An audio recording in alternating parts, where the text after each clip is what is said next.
Bonjour tout le monde, bienvenue encore une fois à la Bible illustrée. Aujourd'hui, nous allons répondre à une question que certains chrétiens ou certaines personnes qui essaient de prouver que la Bible n'est pas la parole de Dieu vont se poser. Et cette question-là est: l'arche de Noé était-elle assez grande pour transporter, tenir tous les animaux? Donc, nous allons essayer de répondre à cette question-là. La photo que vous voyez, c'est une représentation qui a été reconstruite dans l'État du Tennessee aux États-Unis de l'Arche de Noé. Et c'est une attraction touristique, donc si vous visitez l'État du Tennessee, je vous inviterai à aller le visiter.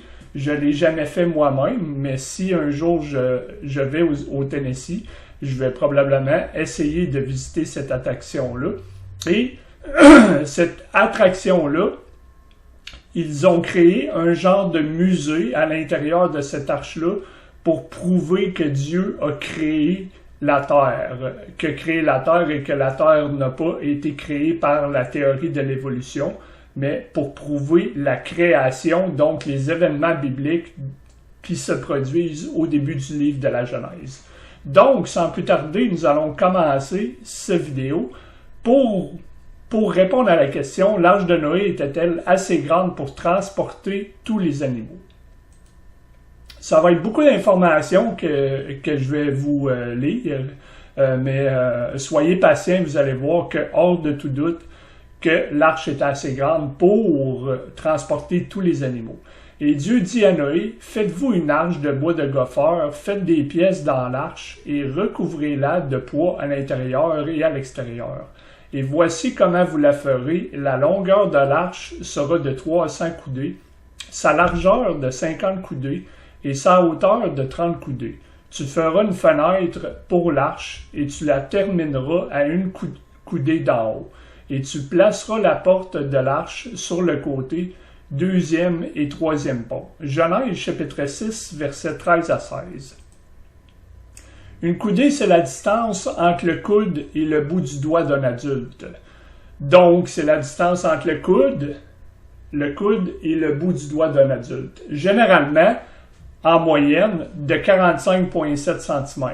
La plupart des érudits pensent que la coudée mesurait entre 17,5 et 21 pouces et demi, de 44,5 à 54,6 cm de long.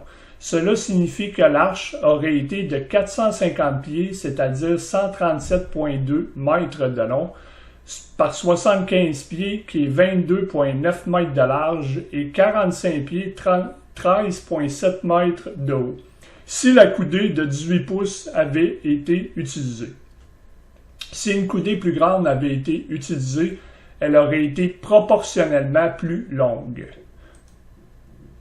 Le tonnage de déplacement de l'arche, qui est le poids de l'eau qu'elle déplacerait à un tirant d'eau de 15 coudées, serait de plus de 22 000 tonnes. En comparaison, les États-Unis, Salem, un croiseur lourd de 716 pieds de long, 218 mètres, mis en service en 1949, a un tonnage de déplacement de 21 500 tonnes. Le tonnage brut de l'arche, qui est une mesure de l'espace cubique, 100 pieds cubes, est une tonne brute, serait de 15 100 tonnes. Donc, vous voyez que, en comparaison, l'arche qui a été construite des milliers d'années avant le croiseur que j'étais en train de vous décrire aux États-Unis, il y avait un croiseur lourd de 716 pieds de 218 mètres de service. Donc, ça avait un tonnage de déplacement encore plus grand que ce croiseur-là. C'est quand même assez incroyable. Le volume total de l'arche aurait été de 1 518 000 pieds cubes, 42 985 mètres cubes. Cela équivaudra à la capacité de 569 wagons de chemin de fer moderne. Pouvez-vous vous imaginer 569 wagons de chemin de fer moderne? Ça, c'est le volume de l'arche. La taille standard d'un stock corps est de 44 pieds de long, 13,4 mètres, et un volume de 2670 pieds cubes, 75,6 mètres. Excusez. Cela fera un train de plus de 5000 et demi, 8,85 km. La surface au sol de l'arche serait de plus de 101 000 pieds carrés, 9 383 mètres carrés. Ce serait plus d'espace au sol que 21 terrains de basketball universitaire standard en comparant les mesures de l'arche. Il est facile de voir qu'elle serait comparable aux navires océaniques d'aujourd'hui. C'est probablement le plus grand navire de ce type construit jusqu'à la fin des années 1800 lorsque les navires à métal ont été construits pour la première fois. Donc, l'Arche de Noé qui a été construit dans les temps anciens, il n'y a pas un navire dans l'histoire de l'humanité qui aurait été plus grand que ce navire-là, pas avant la fin des années 1800, lorsque les navires en métal ont été construits, donc les énormes bateaux de croisière. Pour vous donner une idée, les bateaux de croisière, lorsqu'ils sont sous l'eau, ils appellent ça une ville flottante, parce qu'il y a des dizaines de milliers qui peuvent vivre à l'intérieur de ces bateaux de croisière-là. L'arche a été construite sur un rapport de 1/6, 50 coudées par 300 coudées. La science de l'architecture navale révèle que le rapport le plus stable pour un navire de haute mer est de 1/2,6. Tous les navires océaniques modernes utilisent ce même rapport longueur-largeur. Donc, l'arche a été construite selon ces rapports qui sont reconnus par le monde scientifique qui étudie la navigation. On estime que l'arche aurait facilement pu survivre même à la plus grande vague océanique si l'arche avait été équipée d'une ancre en pierre traînante. Elle aurait été correctement positionnée pour rencontrer n'importe quelle vague océanique. La conception de l'arche aurait été rendue presque impossible à retourner. Combien et quel type d'animaux l'arche de Noé portait-elle? Combien et quel type d'animaux l'arche de Noé devrait-elle porter? De nombreux moqueurs suggèrent que l'arche aurait été surchargée. Ils suggèrent que Noé, j'ai marqué Noé, devrait rassembler des millions d'animaux différents puisqu'il y a des millions d'espèces d'animaux. Il y aurait eu des millions d'animaux sur l'arche. Est-ce vrai? On va répondre à cette question-là, puis c'est pas vrai qu'il y avait des millions d'animaux sur l'arche. Le mot espèce et le mot biblique genre sont souvent utilisés de manière interchangeable. C'est incorrect car ils ne sont pas synonymes. Le genre biblique du mot dénote un organisme qui reproduit d'autres comme lui. Excusez. Le concept d'espèce est beaucoup plus étroit que cela. Par conséquent, de nombreuses espèces peuvent être incluses dans un seul genre biblique. Le mot genre est probablement plus proche de l'unité taxonomique moderne du genre et dans certains cas de l'unité taxonomique plus large, la famille. Ça, c'est des familles d'animaux. La famille des canidés, les canins, qui comprend les chiens, par exemple, comprend environ 14 genres d'animaux ressemblant à des chiens. Ceux-ci incluent le coyote, le chien, le loup, le chacal, etc. L'arche n'a pas dû contenir les centaines d'espèces de canines qui composent ce groupe. En réalité, ceux-ci étaient tous représentés par quelques genres. Donc, autrement dit, en résumé, l'arche n'avait pas besoin de transporter tous les types d'animaux. Elle avait seulement besoin de transporter tous les genres, et en transportant tous les genres, lorsque ces genres-là allaient, comment je pourrais expliquer là, ça, si un genre d'animaux couche avec un autre genre d'animaux, ben, ça va reproduire éventuellement toutes les espèces d'animaux. Donc, en transportant les genres, vous avez tous les types d'animaux qui peuvent être reproduits. C'est ce que ça veut dire. Par exemple, tous les centaines de variétés de pigeons domestiques qui ont tous été produites provenaient d'une seule espèce, le pigeon sauvage, en anglais Columbia livia. Combien d'animaux propres et non propres l'arche transportait-elle? Une autre question qui se pose souvent est celle de savoir combien d'animaux propres et impurs Noé devrait prendre à bord de l'arche. De nombreux moqueurs diront que Noé a dû prendre 7 paires d'animaux propres et 7 paires impropres. Mais c'est pas ce que la parole de Dieu dit, on va le voir. Combien d'oiseaux étaient propres et combien étaient impurs? La réponse à cette question se trouve dans Lévitique 11 et Deutéronome 14.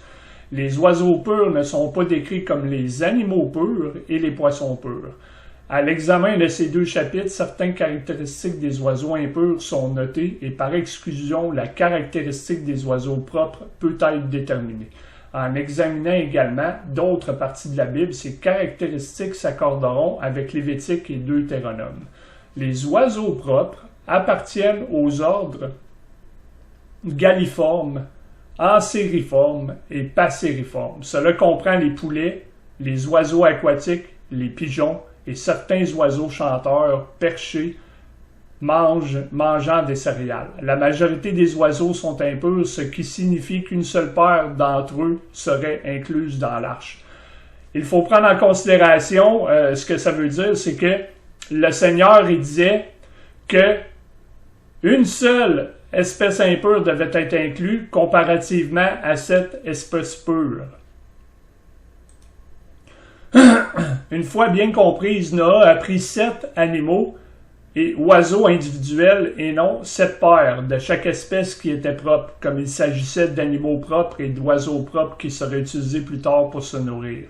Il serait important de disposer de reproducteurs supplémentaires. Il y avait 3 paires d'animaux propres et d'oiseaux propres, plus un 7e. Le 7e devait être offert en sacrifice à la fin du déluge. Si un animal était impur, ce qui était la grande majorité, alors une seule paire était prise à bord, comme la parole de Dieu l'a mentionné. L'arche aurait eu plus qu'assez de place pour transporter tous les animaux. Ce fait devient évident lorsque la Bible est étudiée. Seuls les animaux respirant l'air et terrestres devraient être placés à bord de l'arche. Genèse chapitre 7, verset 22. Les animaux suivants auraient pu survivre à l'extérieur de l'arche. La citation est du livre de Whitcomb en 1998, page 68, qui parle de ce sujet-là. J'ai beaucoup de notes en référence à cet auteur-là, comme vous voyez, mais je n'ai en référence à d'autres auteurs aussi. Donc, 25 000 espèces de poissons, 1700 tuniciers, crinières cordées comme les jets de mer trouvés dans les mers, 600 échinodermes, y compris des poissons étoiles et des oursins, 107 000 mollusques tels que moules, palourdes et huîtres, 10 000 coélentérés comme les coraux et les anémones de mer, les méduses et les hydroïdes, 4 000 espèces d'éponges, 31 000 protozoaires, les créatures unicellulaires microscopiques. Donc, ce que ça veut dire, c'est qu'il y a beaucoup d'animaux ou des espèces vivantes qui n'ont pas besoin d'avoir été transportés dans l'arche parce que durant le déluge, ils ont été capables de survivre dans les eaux. Combien d'animaux l'arche de Noé portait-elle réellement? De nombreux auteurs sur le sujet de l'arche de Noé ont des estimations différentes de la quantité d'animaux que l'arche devrait transporter. Les docteurs Morris et Whitcomb, dans leur livre de Genesis Flood en anglais, estiment qu'environ 35 000 animaux ont été placés à bord de l'arche. Dans un autre livre écrit sur le sujet, L'arche de Noé, une étude de faisabilité, John Woodmorap déclare que seulement environ 2000 animaux devraient être sur l'arche. Étant plutôt conservateur, donc, ce que ça veut dire, c'est qu'il y a un débat par rapport à la question combien d'animaux devaient être transportés. Donc, la plus haute estimation, c'est environ 35 000 à 40 000 et la plus basse estimation, c'est environ 2000 animaux. Donc, si on est plus conservateur, c'est-à-dire prenons la plus grande quantité d'animaux, et c'est ce que cet exemple-là va nous démontrer. Étant plutôt conservateur, il poursuit son étude avec l'hypothèse que 16 000 animaux pourraient facilement être pris en charge sur l'arche. Soyons conservateurs et utilisons le chiffre de 40 000 animaux. Cela permet à des animaux supplémentaires de représenter ceux qui ont disparu et les animaux qui n'ont pas été correctement catalogués. Ce chiffre de 40 000 animaux est 5 000 de plus que le plus grand nombre mentionné précédemment. Sur la base de notre compréhension actuelle du nombre d'animaux, ce chiffre devrait satisfaire même les plus sceptiques. Donc, nous allons répondre à la question, est-ce que l'arche de Noé est assez grande pour contenir tous les animaux? De combien d'espèces les animaux sur l'arche auraient-ils besoin? La plupart des animaux ne sont pas très grands.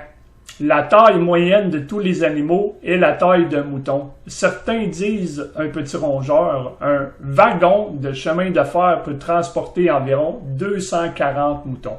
Cela signifierait que les 40 000 animaux pourraient tenir dans 167 wagons de chemin de fer. La capacité totale des arches était de 569 wagons, comme nous l'avons vu au début de la vidéo.